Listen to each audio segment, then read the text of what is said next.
तनुष्का शर्मा और आप सबका स्वागत है न्यूज टाइम में। सबसे पहले नजर हेडलाइन पर। पानीपत में दुल्हन को लहंगा पसंद नहीं आया तो बारात लौटाई, आपस में भिड़े दोनों पक्ष, बुलानी पड़ी पुलिस। करनाल में चुनावी पोस्टर को लेकर विवाद, वार्ड 15 की उम्मीदवार ने लगाए भाजपा पर पोस्टर फाड़ने का आरोप। चंडीगढ़ यूनिवर्सिटी में राजस्थान के खिलाड़ी की हार्ट अटैक से मौत, रिंग में खेलते हुए आया अटैक। कुरुक्षेत्र में किसान नेता को मारी गोली, निजी अस्पताल में भर्ती, हालत गंभीर। दिल्ली विधानसभा स्तर आतिशी समेत 13 आप विधायक सस्पेंड, एलजी की स्पीच के दौरान हंगामा किया। हरियाणा में ईवीएम से होंगे बार एसोसिएशन के चुनाव आयोग ने अर्जी को किया स्वीकार। हिसार की आदमपुर मंडी में व्यापारियों का अनिश्चितकालीन धरना जारी, मार्केटिंग बोर्ड पर प्रताड़ना के आरोप। हरियाणा के सिंगर रॉकी मित्तल ने सियासी पलटी मारी, अब फिर भाजपा के लिए कर रहे हैं प्रचार। यमुनानगर आप अध्यक्ष का बीजेपी पर हमला, सुशील गुप्ता बोले दिल्ली चुनाव में हुई धांधली। हरियाणा मुख्य चुनाव आयुक्त की राजनीति पार्टियों से हुई बैठक, धनपत सिंह बोले ईवीएम से नहीं हो सकती छेड़छाड़। अब खबरें विस्तार से। हरियाणा के पानीपत में दुल्हन को ससुराल वालों की तरफ से आया लहंगा पसंद नहीं आया तो उसने बारात लौटा दी। दुल्हन पक्ष के लोग सोने की जगह आर्टिफिशियल ज्वेलरी लाने और जयमाला ना लाने पर भी भड़क गए, जिसके बाद मैरिज पैलेस में दोनों पक्षों में जमकर धक्का मुक्की हुई। विवाद बढ़ा तो पुलिस की डायल 112 की टीम को मौके पर बुलाया गया। इसके बाद पुलिस ने दोनों पक्षों को बैठाकर समझाया। लहंगे और ज्वेलरी को लेकर लड़की पक्ष ने शादी से साफ इनकार कर दिया था, जिसके बाद बारात अमृतसर लौट गई। दोनों पक्षों में से किसी ने भी पुलिस को शिकायत नहीं दी। घटना 23 फरवरी को भाटिया कॉलोनी स्थित एक मैरिज हॉल की है। 24 फरवरी को हंगामे के वीडियो वायरल होने के बाद ये घटना सामने आई। हरियाणा के करनाल में वार्ड नंबर 15 से कांग्रेस की प्रत्याशी चांदनी शर्मा ने चुनाव प्रचार के दौरान खुद को निशाने पर लिए जाने का आरोप लगाया है। चांदनी शर्मा ने बीजेपी प्रत्याशियों पर गंदी राजनीति करने का आरोप लगाते हुए कहा कि विरोधी दल उन्हें प्रचार तक सही तरीके से नहीं करने दे रहे हैं। चांदनी शर्मा ने कहा कि जहां-जहां उनकी टीम प्रचार कर रही है और पोस्टर लगा रही है, वहां बीजेपी समर्थक जानबूझकर उनके पोस्टर फाड़ देते हैं। इससे न केवल उनकी टीम का मनोबल गिराया जा रहा है, बल्कि चुनाव प्रचार में भी बाधा पहुंचाई जा रही है।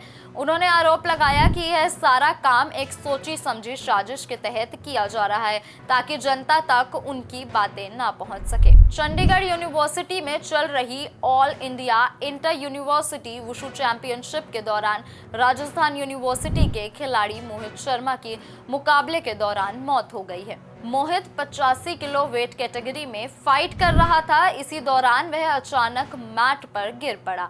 रेफरी और अन्य अधिकारियों ने उसे उठाने की कोशिश की, लेकिन जब वह नहीं उठा तो तुरंत अस्पताल ले जाया गया, जहां डॉक्टरों ने उसे मृत घोषित कर दिया। मोहित जयपुर के कालवाड़ स्थित विवेक पीजी कॉलेज का छात्र था। राजस्थान यूनिवर्सिटी खेल बोर्ड के सचिव प्रमोद सिंह ने खिलाड़ी की मौत की पुष्टि की है। शुरुआती जांच में मौत का कारण हार्ट अटैक माना जा रहा है। हालांकि सही कारणों का पता पोस्टमार्टम के बाद ही चलेगा। हरियाणा के कुरुक्षेत्र में लाड़वा में बाइक सवार बदमाशों ने किसान नेता की छाती पर 2 गोलियां मार दी।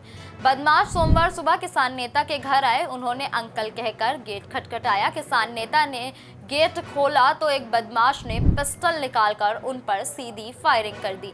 किसान नेता गोली लगने से लहूलुहान होकर जमीन पर गिर गए। फायरिंग की आवाज सुन परिवार के लोग भी गेट की तरफ दौड़े। यह देख बदमाश बाइक पर बैठकर भाग गए। किसान नेता को गंभीर हालत में चंडीगढ़ पीजीआई रेफर किया गया है। जिस लाडवा में यह घटना हुई वह सीएम नायब सिंह सैनी की विधानसभा सीट का क्षेत्र है। फायरिंग का पता चलते ही SP Varun Singhla police force के साथ मौके पर पहुंचे। बदमाशों की पहचान के लिए सीसीटीवी खंगाले जा रहे हैं। दिल्ली विधानसभा के दूसरे दिन नेता विपक्ष आतिशी समेत 13 आप विधायकों को पूरे दिन के लिए सस्पेंड कर दिया गया है। ये नेता एलजीवी के सक्सेना के भाषण के दौरान मोदी मोदी के नारे लगा रहे थे। मार्शलों ने सभी को सदन से बाहर निकाला। आतिशी ने सदन के बाहर मुख्यमंत्री आवास में भगत सिंह और अंबेडकर की फोटो हटाने पर सवाल उठाया। उन्होंने कहा कि क्या पीएम मोदी बाबा अंबेडकर से बड़े हैं। शराब नीति पर सीएजी रिपोर्ट पेश होगी। एलजी के अभिभाषण के बाद सदन में सरकार की ओर से सीएजी की सभी 14 पेंडिंग रिपोर्ट पेश की जाएंगी। रिपोर्ट में बताया गया है कि आम आदमी पार्टी सरकार की गलत शराब नीति से दिल्ली को 2026 करोड़ रुपए का नुकसान हुआ है। हरियाणा में जिला बार एसोसिएशन के चुनाव ईवीएम से ही होंगे।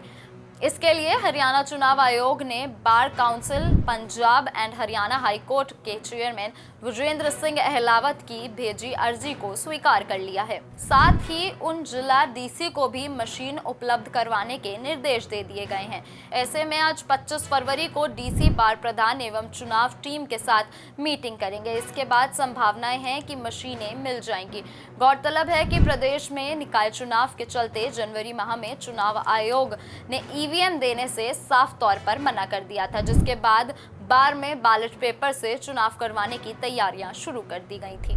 हिसार जिले की आदमपुर अनाज मंडी के व्यापारियों ने मार्केटिंग बोर्ड के अधिकारियों पर गंभीर आरोप लगाते हुए अनिश्चितकालीन धरना शुरू कर दिया है। व्यापारियों का कहना है कि वे पूरी तरह कानूनी रूप से व्यापार कर रहे हैं, इसके बावजूद भी अधिकारियों द्वारा उन्हें अनुचित रूप से प्रताड़ित किया जा रहा है। धरने पर बैठे व्यापारियों का कहना है कि आदमपुर मंडी प्रदेश की सबसे अधिक राजस्व देने वाली मंडियों में से एक है, जहां सभी व्यापार वैध तरीके से किए जाते हैं। इसके बावजूद मार्केटिंग बोर्ड के अधिकारी दुकानों के ट्रांसफर, लाइसेंस रिन्यूअल और फसलों की खरीद बिक्री जैसे कार्यों में अनावश्यक अड़चनें डाल रहे हैं। उन्होंने आरोप लगाया कि अधिकारी जानबूझकर व्यापारियों को परेशान कर भ्रष्टाचार को बढ़ावा दे रहे हैं। व्यापारियों ने बताया कि इस संबंध में वे कई बार उच्च अधिकारियों को शिकायत कर चुके हैं, लेकिन अब तक कोई ठोस कार्रवाई नहीं हुई है, जिसके चलते उन्होंने अब अनिश्चितकालीन धरना शुरू करने का फैसला लिया है। हरियाणवी सिंगर रॉकी मित्तल ने फिर सियासी पलटी मारी है।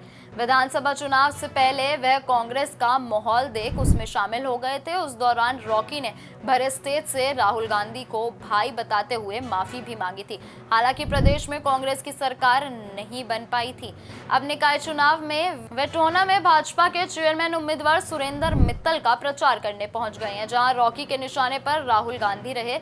रॉकी ने कहा कि राहुल गांधी मोहब्बत की दुकान खोलने की बात करते हैं, लेकिन उनके पास प्यार का खोखा तक नहीं है। मैंने राहुल गांधी के खिलाफ कई गाने गाए थे। इसके बाद मैंने माफ करना राहुल मेरे भाई के माध्यम से माफी मांगने का प्रयास किया, लेकिन राहुल गांधी ने माफी के लिए कोई प्रतिक्रिया नहीं दी। जाखल नगर पालिका चुनाव के दौरान मित्तल ने कहा कि जनता को ट्रिपल इंजन की सरकार बनानी चाहिए। उन्होंने इसकी तुलना ब्रह्मा, विष्णु और महेश से की। मित्तल पर हाल ही में भाजपा के प्रदेश अध्यक्ष मोहनलाल बडौली के साथ कसौली में गैंग रेप का केस दर्ज हुआ था। इस पर रॉकी ने कहा कि बडौली को दोबारा प्रदेश अध्यक्ष न बनाने के लिए यह षड्यंत्र रचा गया था। हरियाणा के यमुनानगर जिले में आम आदमी पार्टी के पूर्व सांसद सुशील गुप्ता ने भाजपा पर गंभीर आरोप लगाए हैं। सुशील गुप्ता जगाधरी में आप प्रत्याशी आदर्श पाल के निवास पर प्रेस वार्ता की।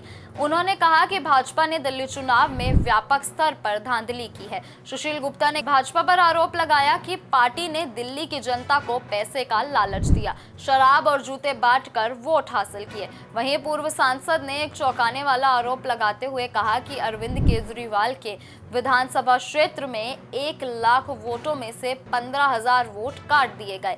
इनकी जगह हजारों नए वोट जोड़े गए। उन्होंने आरोप लगाया कि भाजपा ने चुनाव जीतने के लिए पड़ोसी राज्यों के मुख्यमंत्री, सांसद और विधायकों को दिल्ली बुलाया। विधायकों की कोठियों पर हजारों की संख्या में फर्जी वोट बनवाए गए।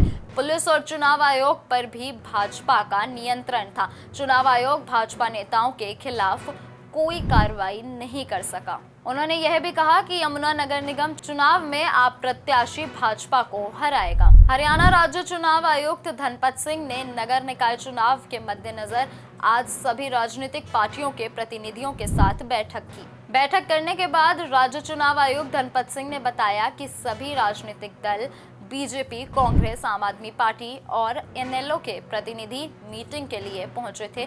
बैठक में सभी से आदर्श आचार संहिता बेहतर तरीके से लागू हो, इसके लिए उनके सहयोग की अपील की। डिफेंसमेंट ऑफ पब्लिक प्रॉपर्टी एक्ट की भी विस्तार से चर्चा की गई। साथ ही बताया गया कि इसकी अनुपालना की जाए, नहीं तो उनके खिलाफ कार्रवाई की जा सकती है। निर्वाचन आयुक्त ने सभी राजनीतिक दलों के प्रतिनिधियों को बताया कि प्राइवेट प्रॉपर्टी पर यदि इश्तिहार लगाते हैं तो उनको पहले उनकी परमिशन लेनी जरूरी है। बिना परमिशन के यदि इश्तिहार लगाए जाते हैं और आयोग के पास शिकायत आती है तो उनके खिलाफ कार्रवाई की जाएगी। अभी के लिए इतना ही है। ऐसी ही और जानकारी के लिए जुड़े रहिए न्यूज़ टाइम के साथ। धन्यवाद।